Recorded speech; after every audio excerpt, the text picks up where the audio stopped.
Muy bien, el Señor les bendiga a todos nuevamente, mis hermanos. Y vamos a abrir nuestras Biblias en Apocalipsis capítulo 4. También cerramos los micrófonos. Si alguien tiene el micrófono abierto, cerrarlo por favor.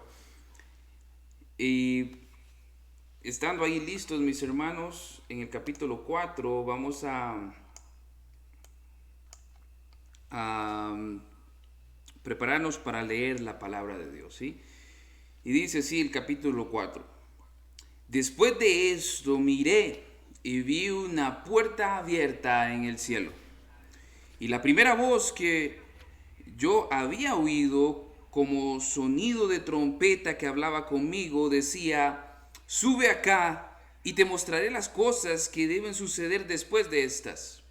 Al instante estaba yo en el espíritu y vi un trono colocado en el cielo y uno sentado en el trono, y el que estaba sentado era de aspecto semejante a una piedra de jaspe y sardio, y alrededor del trono había un arco iris de aspecto semejante a la esmeralda.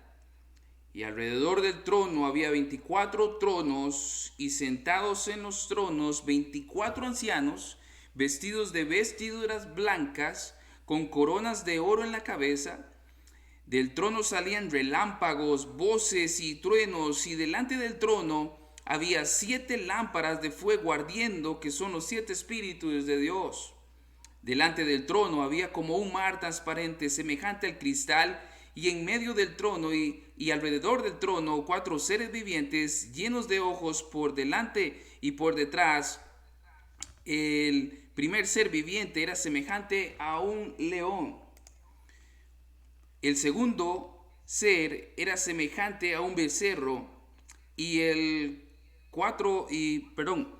y el tercero tenía el rostro como el de un hombre, y el cuarto ser era semejante a un águila volando por y los 4 seres vivientes, cada uno de ellos con 6 alas, estaban llenos de ojos alrededor y por dentro, y día y noche no cesaban de decir: Santo, Santo, Santo es el Señor Dios, el Todopoderoso, el que era, el que es y el que ha de venir.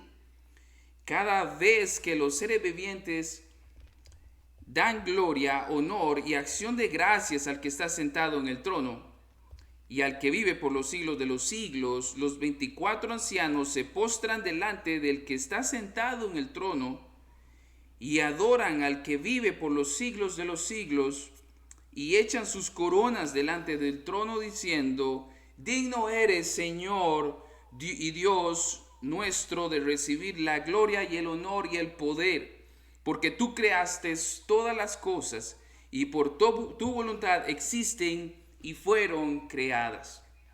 Mis hermanos, en esta exposición de hoy vamos a ver el capítulo 4, vamos a ver 3 versículos solamente, y dejaremos los después para de hoy en 8.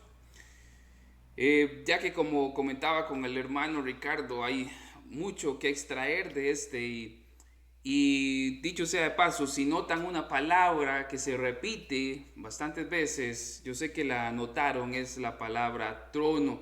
Por eso el tema de hoy, de este mensaje, se llama la soberanía de Dios y su majestad,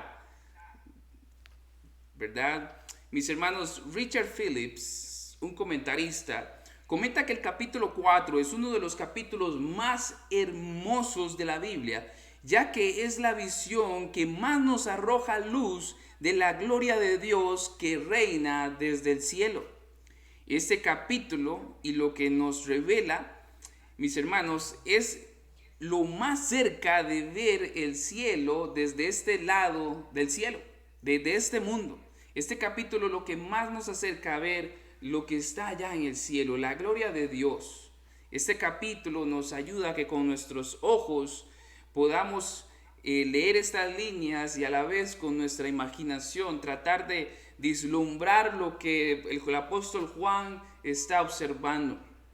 Recordemos ahora, amados hermanos, que el Apocalipsis, y eso es importante recalcarlo, retomarlo de nuevo, como ya lo hemos dicho, narra un mismo evento desde diferentes perspectivas. No debe entenderse de manera cronológica. eso es importante, sino como una serie de visiones, cada una recapitulándose a cada una de ellas. Y en la primera visión vimos al Cordero en medio de todas las iglesias. Y ahora nos introducimos a la segunda sección. Un detalle importante para recordar es que el Apocalipsis es una visión dada al apóstol Juan y una profecía, por lo tanto debe interpretarse simbólicamente y no literalmente. Por ejemplo, cuando se nos narra del Cordero inmolado, el Cordero no es un Cordero literal. Sabemos que se refiere así al Hijo de Dios, a Jesucristo. Las cadenas con las cuales se menciona, se ata a Satanás, no son cadenas literales, es un simbolismo. Entonces el libro de Apocalipsis está lleno de símbolos. Veremos que, por ejemplo, en este capítulo, una puerta, un arco iris, piedras preciosas, ¿verdad? Criaturas con ojos y alas, ancianos y también tronos, etcétera, mis hermanos. Entonces no debemos entender esto de manera literal. Por ejemplo, veremos a Dios sentado en su trono, pero el mismo apóstol Juan escribió que Dios es espíritu. El espíritu entonces no se puede sentar en un trono. Ahorita vamos a ir poco a poco indagando en eso. Debemos entonces entender el libro de una manera simbólica y no perdernos en el entendimiento del libro, como decimos los ticos. Si lo hacemos de una manera literal y entramos al libro entendiéndolo de una manera literal, los ticos tenemos una frase: se nos va a hacer un colocho.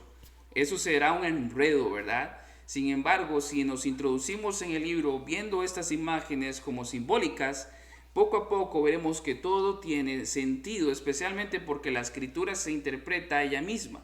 Recordemos que el apóstol dijo que la escritura no es de interpretación privada.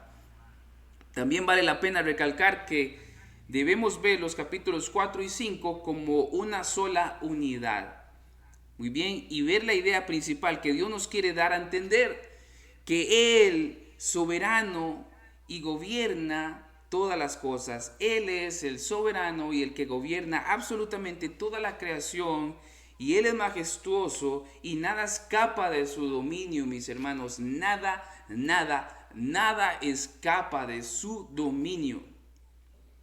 Como recomienda sabiamente el hermano Eduardo Flores, no debemos tampoco perdernos en los detalles, sino ver el punto principal: la soberanía de Dios y su majestad.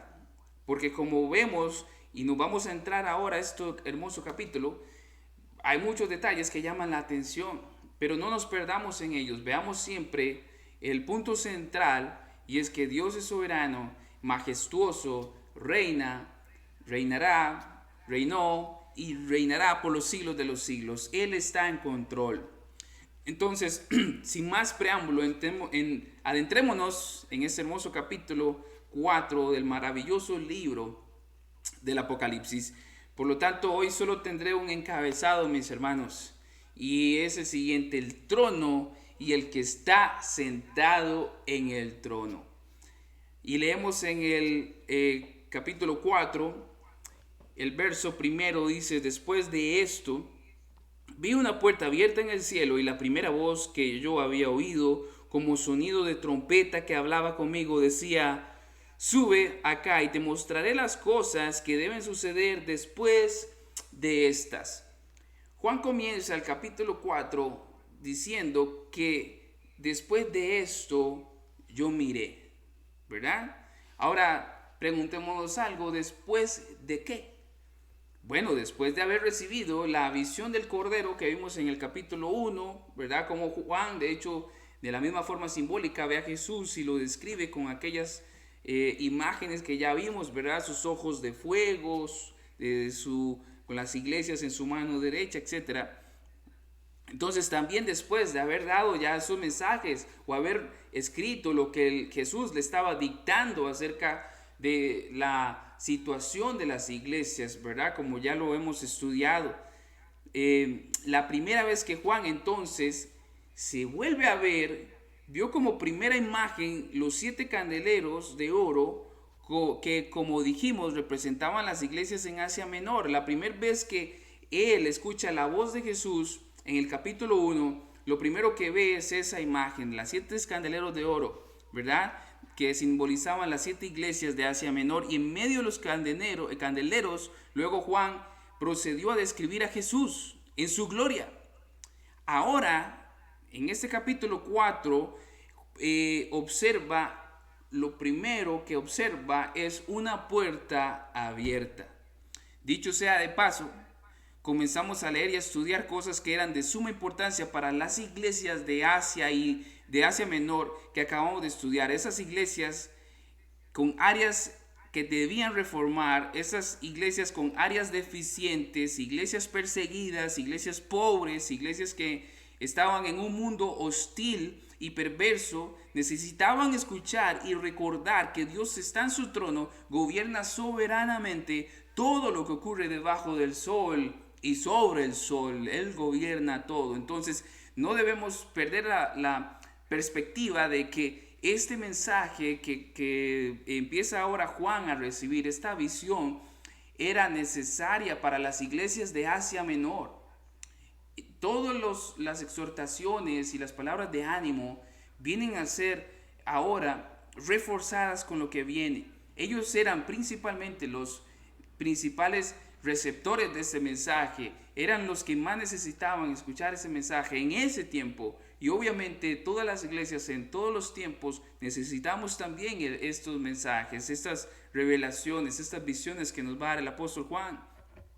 Pero por consiguiente, Juan lo que ve entonces, primero que ve es una puerta abierta. ¿Qué significa esa puerta abierta? Bueno, recordemos que en los antiguos, las personas del Antiguo Testamento, en esos tiempos, antes de Cristo, como también incluimos los judíos, se imaginaban el cielo como una bodega inmensa, metálica, por cuyas compuertas bajaban las aguas de arriba.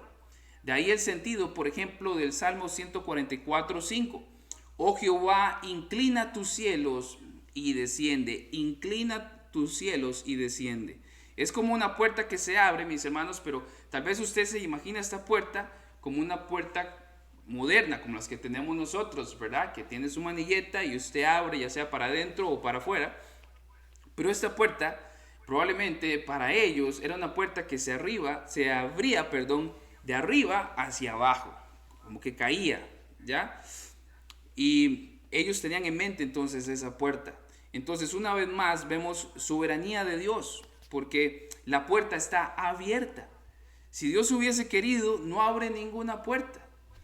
Pero Él lo quiso así. Si hubiera querido, hermanos, no le hubiera revelado esta visión a Juan. Si Él hubiera querido, se la hubiera dado a Pedro, a Pablo o a cualquier otro. Pero Él en su soberanía escoge a Juan en la isla de Patmos para darle esta revelación.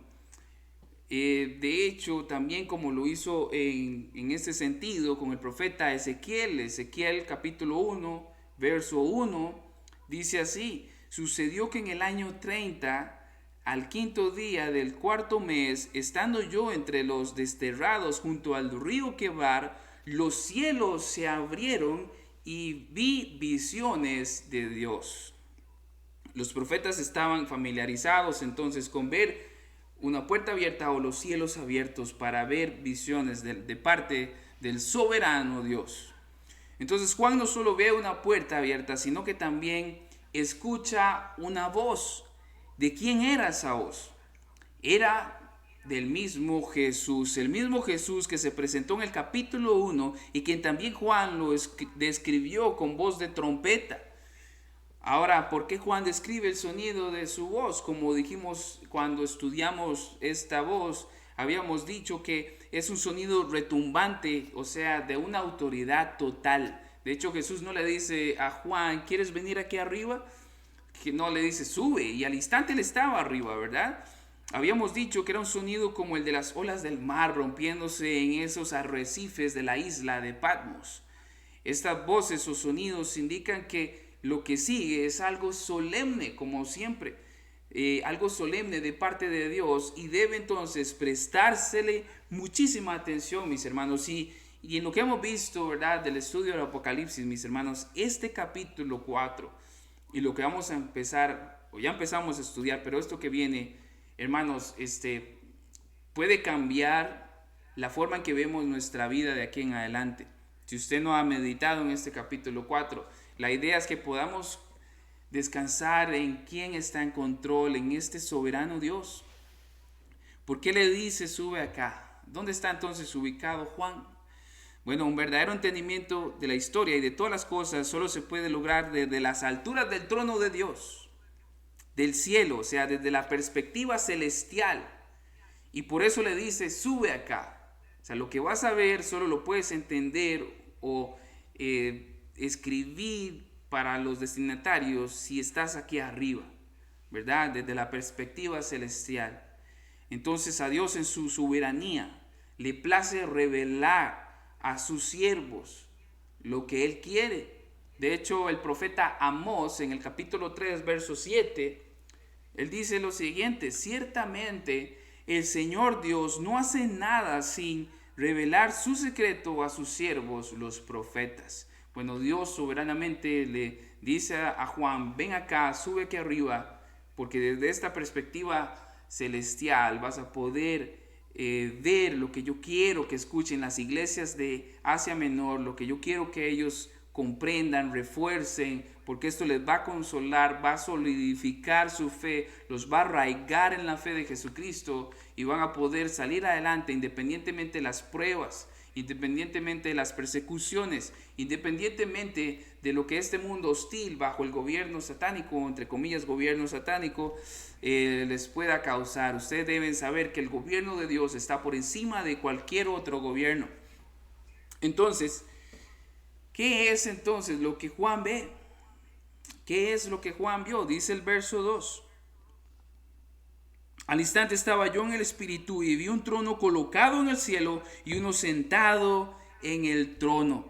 Mis hermanos, yo sé que ustedes han escuchado a personas que cuando piensan en el cielo o el día que ellos entren al cielo, ¿verdad? Los que tenemos seguridad de salvación, e incluso algunos que no la tienen, pero cuando se les habla del cielo, ellos lo primero que piensan hacer es ir y buscar a aquella persona que partió primero. Un papá o mamá, tal vez un hijo.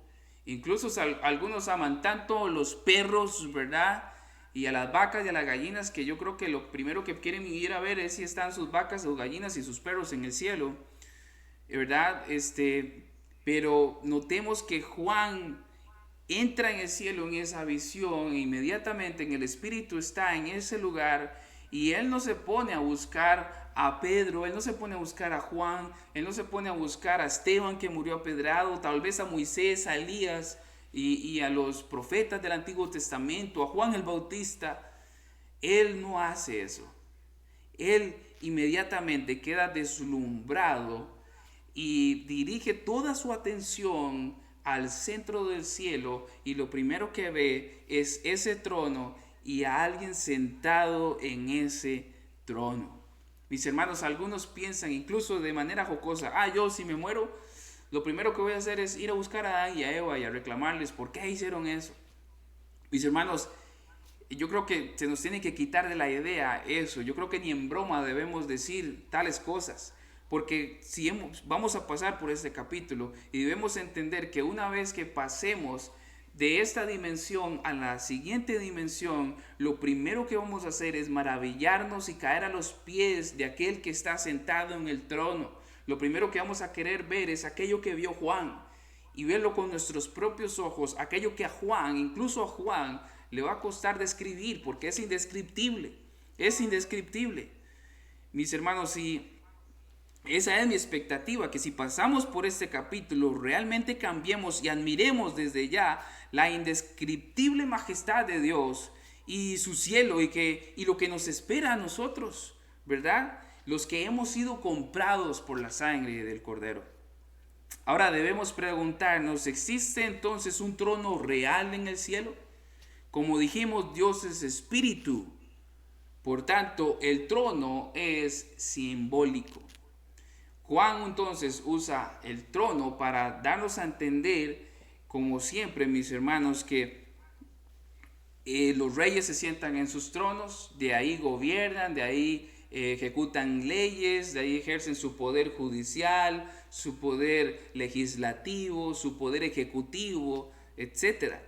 Es desde su trono. Entonces Juan está diciendo, Dios se sienta en el trono, ¿verdad? Obviamente respondemos a la pregunta, ¿quién estaba sentado en el trono? Obviamente Dios. Lo que Juan está diciendo es que Dios está en el centro del cielo y desde ahí Él gobierna, Él decreta. Ese es el centro de operaciones celestiales. Él es el Dios de dioses, Rey de reyes, Señor de señores, y ahí está en el centro del cielo, ¿verdad? De hecho, la palabra trono se encuentra 61 veces en todo el Nuevo Testamento.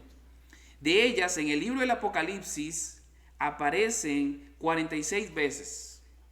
46 veces de 61 aparecen en el libro de Apocalipsis. Y algo más maravilloso es que 14 de esas 46 están en el capítulo 14. Entonces, es evidente que ese es el centro del mensaje del capítulo 4 y 5, mis hermanos, que Él gobierna y nada acontece que le sorprenda para nada. El trono era el símbolo de esa majestad y la autoridad de un rey. Y no solamente eso, sino también de donde se ejercen los juicios para las naciones que gobierna, ¿verdad? Ese rey que conquistaba naciones, pueblos, desde su trono ejecutaba lo que a Él le placía.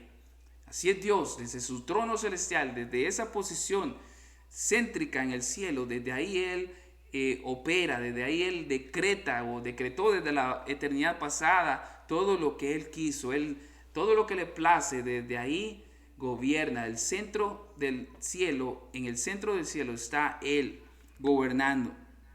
Juan vio entonces, mis hermanos, la soberanía, la majestad de Dios, quien gobierna con juicios santos. Ahora Juan no salió, como le digo, mis hermanos, ahí corriendo a saludar a otros. Juan entra en el cielo de manera, en el espíritu, dice él, y es deslumbrado, es asombrado por esa gran visión. Ezequías también vieron esa visión y también usaron el trono para describir esa majestad del gobierno y la soberanía de Dios. Por ejemplo, si usted busca Isaías capítulo 6, verso 1, va a encontrar la siguiente palabra. En el año de la muerte del rey Usías, vi yo al Señor sentado sobre un trono alto y sublime, y la orla de su manto llenaba el templo. Como dice el Salmo 99:1 también, Jehová reina, temblarán los pueblos, Él está sentado sobre los querubines, se conmoverá la tierra. Eso es lo que el hermano Juan está viéndose la soberanía, la majestad de Dios, su gloria en todo su esplendor allá en el centro del cielo. Ahora, ¿qué más nos puede decir Juan acerca de lo que él ve? Veamos lo que dice el capítulo 3, el verso 3, perdón. Y el que estaba sentado era de aspecto semejante a una piedra de jaspe y sardio, y alrededor del trono había un arco iris de aspecto semejante a la esmeralda. Lo que el apóstol describe no es a Dios mismo. Eso es importante. Él no está describiendo a Dios mismo, sino su fulgor, su esplendor, porque Él no se le puede describir. A Dios no se puede describir. Ezequiel y Daniel, cuando tuvieron la visión del trono, lo describió de hecho de una forma humana. Por ejemplo, Daniel 7:9, seguí mirando hasta que se establecieron tronos, y el anciano de día se sentó. Su vestidura era blanca como la nieve, y el caballo de su cabeza como lana pura, su trono llamas de fuego, y sus ruedas fuego abrasador. Ahora Juan no usa esos términos antropomórficos para describir la visión, ¿verdad? Porque esta visión de Juan es demasiado gloriosa. Ahora tengamos en mente que cuando, por ejemplo, Daniel habla de la visión y escribe este anciano de días, él sí manifiesta o describe esta forma humana, ¿verdad? Anciano de días, usted ya cuando lee Anciano Díaz describe una forma humana, pero es que el Mesías había de venir. Entonces estaba también manifestando que Dios mismo se iba a ser hombre, iba a tomar forma humana para venir y hablarnos y traernos la salvación, ¿no?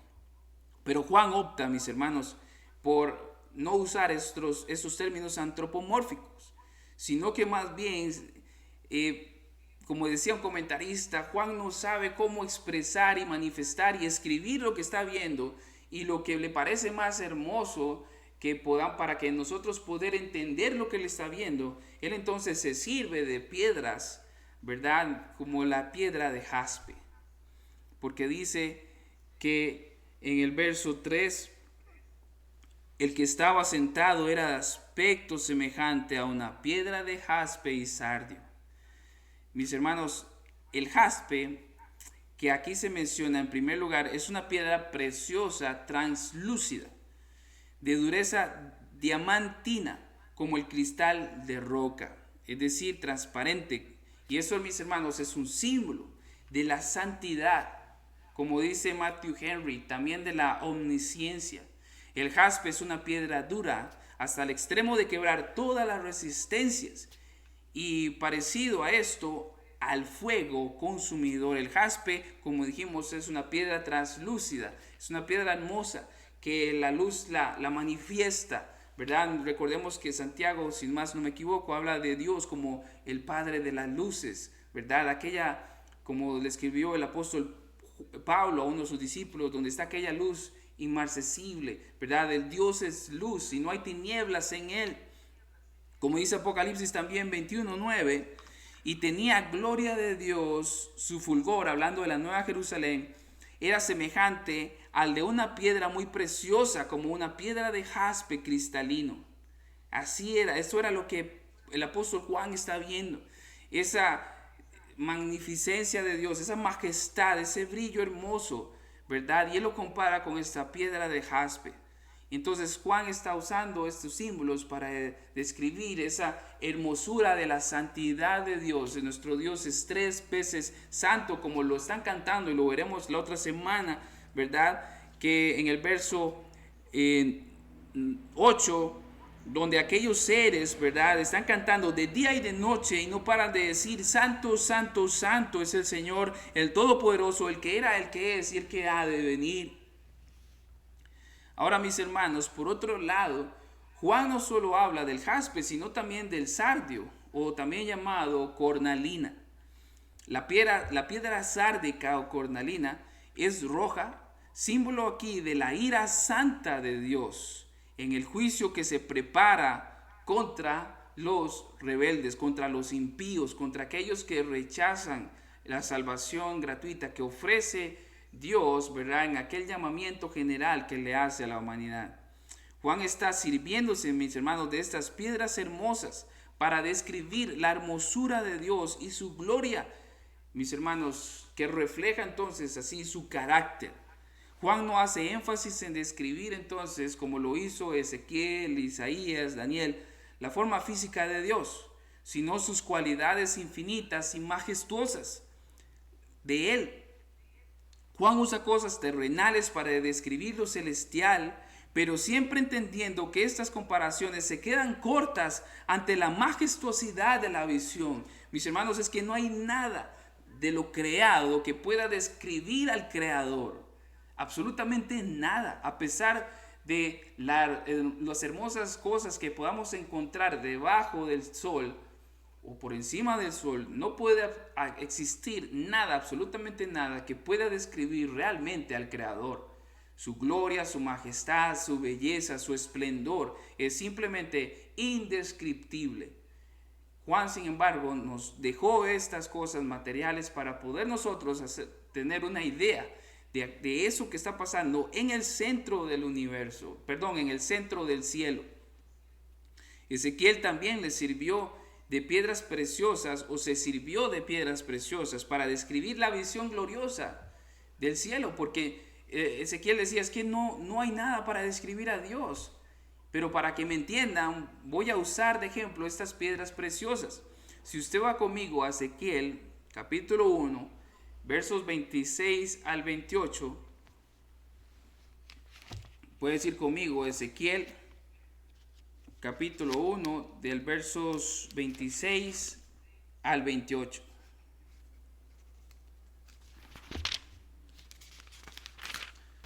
Y lee la palabra de Dios así, esta visión hermosa de Ezequiel.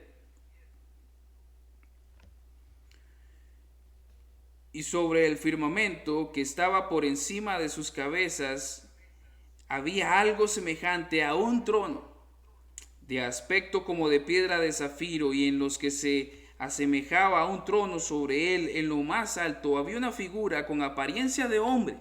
Entonces vi en lo que parecían sus lomos y hacia arriba algo como metal refulgente que lucía como fuego dentro de ella en derredor, y en lo que parecían sus lomos hacia abajo vi algo como fuego y había un esplendor a su alrededor. Perdón, el verso 28. Y como el aspecto del arco iris que aparece en las nubes en un día lluvioso, así era el aspecto del resplandor en derredor. Tal era el aspecto, la semejanza, la gloria al Señor. Cuando lo vi, caí rostro en tierra y oí una voz que hablaba. Mis hermanos, Ezequiel, se sirvió de cosas que nosotros vemos debajo del sol para poder ejemplificar o describir la visión que él estaba viendo. Él mencionó en el verso 26 aspecto como de piedra de zafiro, en lo que se asemejaba a su trono sobre él en lo más alto. Y como acabamos de leer en Ezequiel, mis hermanos, no solo usó piedras preciosas, sino también un arco iris, al igual que Juan. ¿Y qué quiso dar a entender Juan con eso, con el arco iris? ¿Qué significa ese arco iris en derredor o alrededor del trono? Y si usted nota, de hecho, estas palabras alrededor, derredor, hermanos, tenemos que ir notando esto, porque lo que nos está dando a entender Juan es que, como ya lo he repetido varias veces, el trono está en el centro. Dios está en el centro del cielo. Este arco iris está alrededor del trono, ¿verdad? El arco iris natural, mis hermanos, de hecho, consta, ustedes saben, de 7 colores. En cambio, este es comparado con la esmeralda, piedra de color verde, símbolo de la esperanza, de la vida, que nos habla de la misericordia divina del Señor. Por ejemplo, en Génesis 9:13, el arco iris era la señal del pacto de Dios con la humanidad. Después del tremendo castigo infligido por medio del diluvio en la ira, Dios se acuerda de la misericordia. ¿Ya? Entonces, de hecho, Habacuc en el capítulo 3, verso 2, él ora apelando a este Dios de misericordia, y él ora a Dios y le dice: oh Señor, he oído lo que se dice de ti y temí. Aviva, oh Señor, tu obra en medio de los años, dala a conocer, de la ira acuérdate, de tener compasión. El arco iris natural forma una media circunferencia. Recuerdan, usted ve un arco iris, ve la media circunferencia, ve un medio círculo, de un extremo al otro. Mas este es una circunferencia completa, ¿verdad? Unida por los dos, bueno, totalmente unidas, una circunferencia. Recuerden, el centro está el trono de Dios. En cambio, mis hermanos, por el arco iris es tener esta forma completa de circunferencia, da a entender que la fidelidad de Dios es inquebrantable. Dios es fiel, Él siempre ha sido fiel, Él siempre es fiel a todo lo que Él promete, ¿verdad, mis hermanos? Cuando hizo un pacto allá en Génesis 15 con Abraham, Abraham no pasó en medio de aquellos animales partidos por la mitad. Solo Dios pasó, porque los hombres rompen los pactos. Los hombres no pueden ser capaces de cumplir un pacto con Dios porque lo rompen. En cambio, Dios sí pasó, porque Él es un Dios de pactos. Él es fiel en su pacto. Él es fidedigno. Él es el Dios verdadero. Eso está simbolizando la figura del arco iris. Y tengamos siempre en cuenta que el trono de Dios está en el centro. Él es el centro de toda actividad en el cielo y debajo del cielo y debajo de los cielos, debajo del universo, debajo del sol. Él gobierna, Él está en control. Mis hermanos, entonces dejé aplicaciones para el final de este estudio, mis hermanos. Y un comentario pequeño acerca de de las interpretaciones de hermanos dispensacionalistas, porque ellos proponen que en este versículo o en este capítulo 4, Cristo se va a dirigir a una era después de la iglesia, después que la iglesia es arrebatada, y Cristo seguirá tratando entonces con Israel. Ellos comparan a la iglesia de la Odisea, por ejemplo, con la última era de la iglesia, ¿verdad? ¿Se acuerdan? Habíamos dicho que una forma de interpretar Apocalipsis era una forma histórica, donde estos que se apelan por esta forma de interpretación ven las iglesias como épocas históricas de la iglesia hasta el arrebatamiento. Entonces ellos interpretan que la iglesia de la Odisea es la última era de la iglesia, y luego la iglesia es arrebatada, y luego los capítulos que vienen tienen que ver con los últimos tiempos. Entonces, mis hermanos, debemos preguntarnos algo. Si esto es verdad, entonces, ¿de qué serviría estos 19 capítulos, especialmente para los destinatarios, para estas iglesias en el Asia Menor? ¿De qué hubiera servido para ellos haber leído sus alabanzas, sus exhortaciones, sus promesas y sus ánimos a seguir adelante en medio de la persecución para Esmirna, que estaba allá en medio de aquella ciudad terrible donde estaba el trono de Satanás y donde Dios había dicho algunos serán echados a la cárcel, en donde vimos que Policarpo murió, el que se cree fue pastor allá en Esmirna? ¿De qué hubiera servido leer todo esto? Los hermanos hubieran dicho, bueno, esto no va a ser para nosotros, entonces, ¿de qué sirve? Nosotros creemos que fue para ellos, ¿verdad? Fue para su bien, para nuestro bien, todo lo que Jesús está ahora revelando, su majestad en el trono, la majestad de Dios en su trono, diciendo que Él está reinando, Él es reina, Él es rey, Él es soberano, Él es majestuoso. Eso, ¿verdad? Junto con lo que vamos a estudiar y leer, iba a darles a los hermanos de la iglesia en Asia Menor fortaleza, esperanza, les iba a dar a ellos les iba a fortalecer su fe, ánimos en medio de tanta persecución, en medio de tantos peligros por causa del sistema político y religioso pagano en el cual estaba ahí gobernando las tinieblas. Como hemos dicho, el trono está en el centro del cielo. Dios está gobernando desde ahí. El cielo, como dice el hermano William Hendrickson, es, mis hermanos, teocéntrico. Dios es el centro, y aunque el hombre no le guste la idea de que Dios gobierna, a ellos les guste o no. Como dice Isaías 46, verso 10 y 11, que declaro, dice el hermano Isaías, que declaro el fin desde el principio y desde la antigüedad lo que no ha sido hecho. Yo digo, mi propósito está establecido y todo lo que quiero realizaré. Yo llamo al oriente un ave de rapiña y de tierra lejana al hombre de mi propósito. En verdad he hablado, ciertamente haré que suceda. Dios hace lo que Él quiere y eso hace. Lo he planeado, así lo haré, dice al final de este versículo. El hombre, mis hermanos, nunca ha querido que Dios gobierne, que Él sea su Señor. Como dijo un hermano llamado Derek Thomas, la historia de la Biblia es la historia de la humanidad ignorando la soberanía de Dios, deseando otros señores para que los gobernaran. Ellos desean dioses que pudieran ser manipulados y convencidos para que hicieran todo lo que el hombre desea.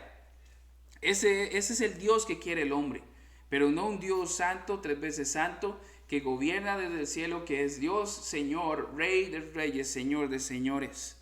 Ahora, mis hermanos, este mundo, Satanás, el sistema en que está, quiere que hacernos pensar que otras cosas están gobernando. Pero yo quiero hacer la pregunta, ¿gobierna Satanás?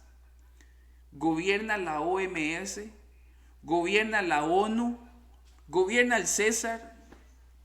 ¿Gobierna el patrón, su patrón? ¿Gobierna la muerte? ¿Gobierna la enfermedad? ¿Gobierna la pobreza? Sabemos que no, Dios reina, Él es el soberano y hace todo lo que quiere con lo que es suyo. Y es que todo es suyo. Como por ejemplo Jeremías 10:2 dice, Él es el que hizo la tierra con su poder, el que estableció el mundo con su sabiduría y con su inteligencia extendió los cielos. Hermanos, Él gobierna, porque de Él, por Él y para Él son todas las cosas. A Él sea la gloria por siempre. Amén. Dice Romanos 11:36. Mis hermanos, nuestro Dios gobierna, y no por 4 años como lo hacen los presidentes. Nuestro presidente no. Gobierna por toda la eternidad. Él gobierna desde la eternidad pasada, por todos los tiempos y hasta la eternidad futura. Él reina por los siglos de los siglos. Los juicios nacen desde su trono. Desde su trono se abren los rollos. En fin, su decreto divino, su providencia son desplegados desde su trono. Ha sido desde su trono que se planeó la gracia para comprar pecadores.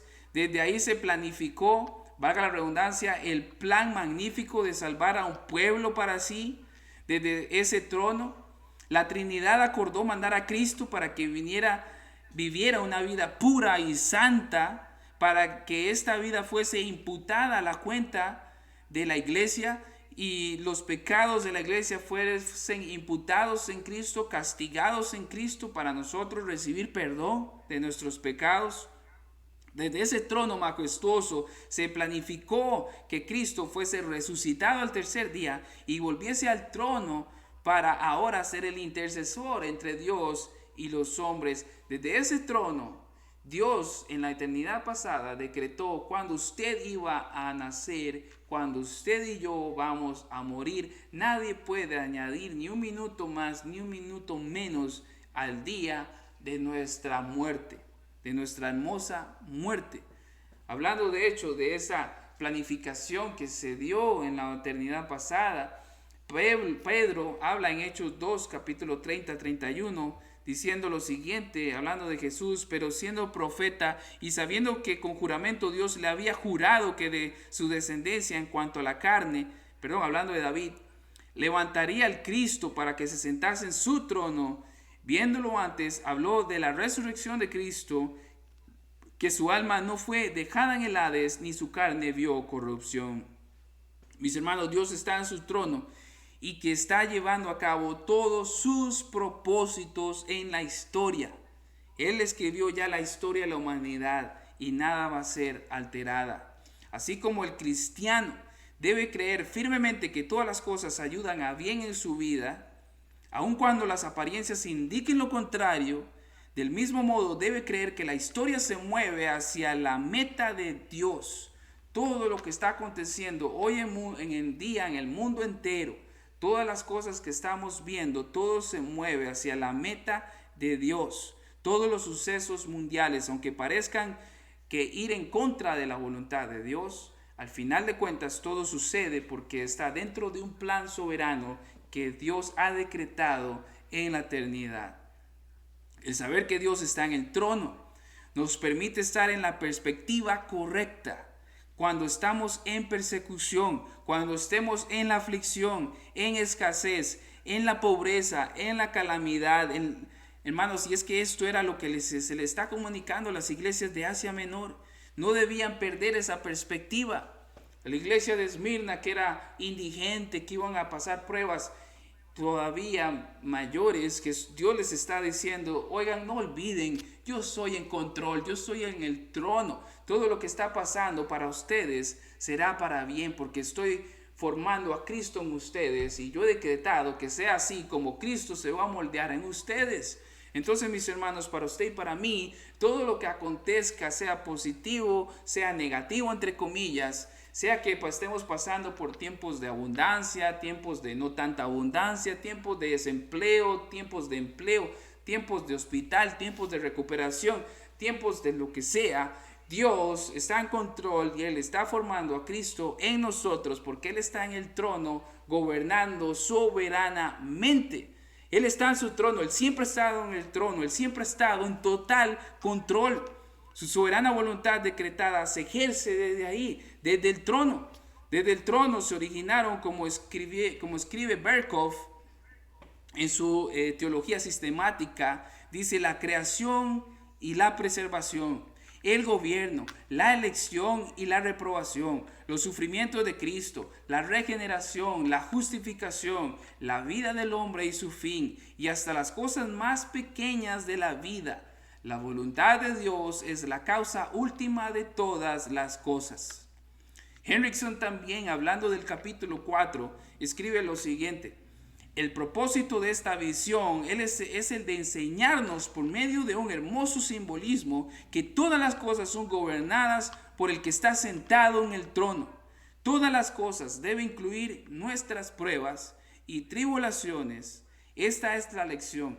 Por esto, la descripción del trono antecede a la predicción simbólica de las pruebas y tribulaciones que la iglesia tiene que experimentar aquí en la tierra, las cuales se describen en el capítulo 6.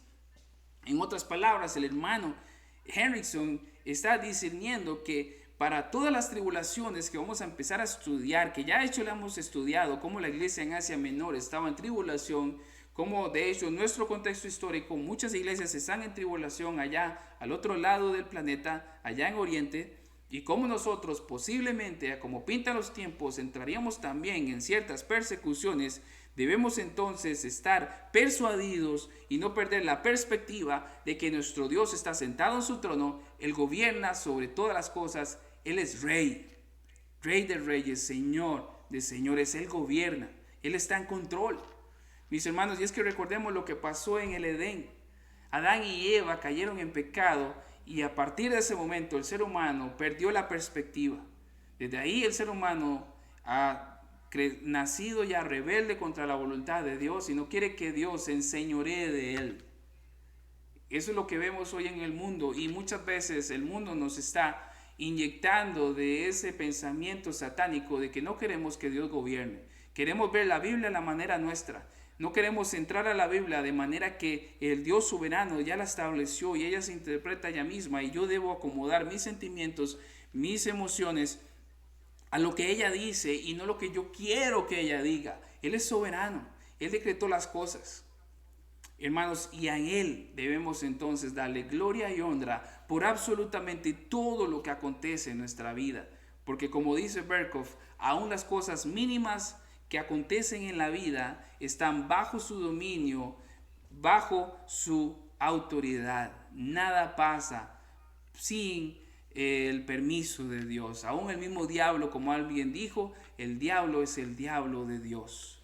Mis hermanos, hasta aquí el mensaje de hoy, pero qué tremendo el entender y el comprender una vez más que su Dios, mi Dios, su Señor, mi Señor, está en el trono, en el centro del cielo, y que es el centro, Él es el centro de todo el universo. Él debe ser entonces el centro de nuestra vida, y que Él ocupe entonces el lugar número uno en el trono de nuestro corazón, que Él tome control siempre de nuestra vida y procuremos dar pasos que vayan conforme a su voluntad. Queremos hacer lo que Él quiere, no lo que nosotros queremos hacer.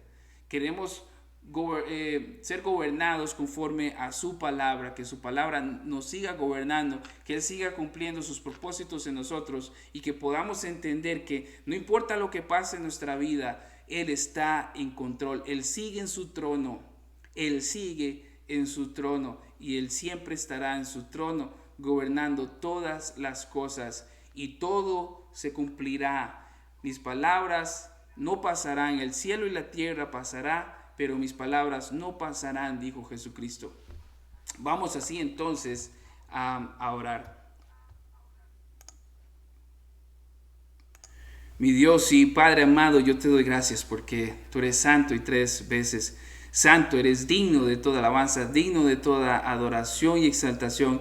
Mi Dios, es tremendo leer que el hermano Juan fue elevado al cielo y fue tan maravillado por lo que vio. Su mirada y todos sus sentidos fueron dirigidos allá al centro del cielo, donde tu majestad, tu esplendor, tu santidad, tu justicia y los atributos hermosos de ti, Señor. Él nos deja estas expresiones para poder admirar un poquito de lo que Él vio. Señor, en este capítulo 4 vemos un poquito de lo que nos espera a nosotros. Ahora sabemos que una vez que muramos, Señor, nuestra mirada igualmente va a ser dirigida al centro del cielo y vamos a admirarte Señor, y no vamos igual a tener palabras para describir la majestuosidad y la belleza de este Dios hermoso que decidió salvarnos cuando nosotros no lo merecíamos. Que ese Dios que, Señor, se dignó a venirse al mundo y a morir por nosotros sustitutivamente en la cruz.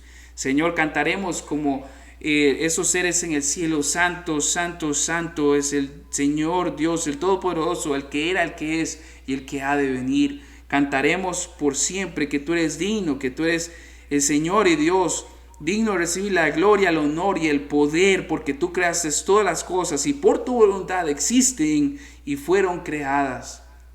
Permítenos, Señor, siempre cuando pasemos por pruebas, aflicciones, por la escasez o por la abundancia, por el desempleo o el empleo, por donde usted quiera que estemos pasando, reconocer y descansar en que tú estás en su trono y que tú estás en control y que tú eso lo has permitido, y poder entender que tú quieres formar a Cristo en nuestra vida. Permítenos tener fe, permítenos confiar en ti, de que tú estás siempre obrando para tu gloria y para tu honra, Señor, y que tú nos amas con un amor eterno y que nos has, Señor, desde antes de la fundación del mundo, elegido para gloria y alabanza suya. Permítenos vivir para su gloria y su honra, Señor, y que podamos meditar aún más. Yo sé que me quedé corto, Señor, en poder explicar esto, Señor, pero es increíble la visión que tuvo Juan, es inexplicable, Señor, pero permítenos admirarte con la imaginación que nos has dado, con la inteligencia que nos das, que nuestro corazón, Señor, derrame alabanza y admiración a ti, porque, Señor, es maravilloso lo que nos espera. Lo que nos espera es glorioso, Señor, y lo primero que haremos será arrodillarnos ante la majestad de tu gobierno, de tu majestad, Señor. Gloria a ti y toda alabanza, toda gloria a ti, el único Dios soberano, el creador de todas las cosas. Que toda la creación te rinda alabanzas. Y eso haremos, Señor, por los siglos de los siglos. Te damos gracias, Señor. En Cristo oramos. Amén y amén. Mis hermanos, que el Señor les bendiga.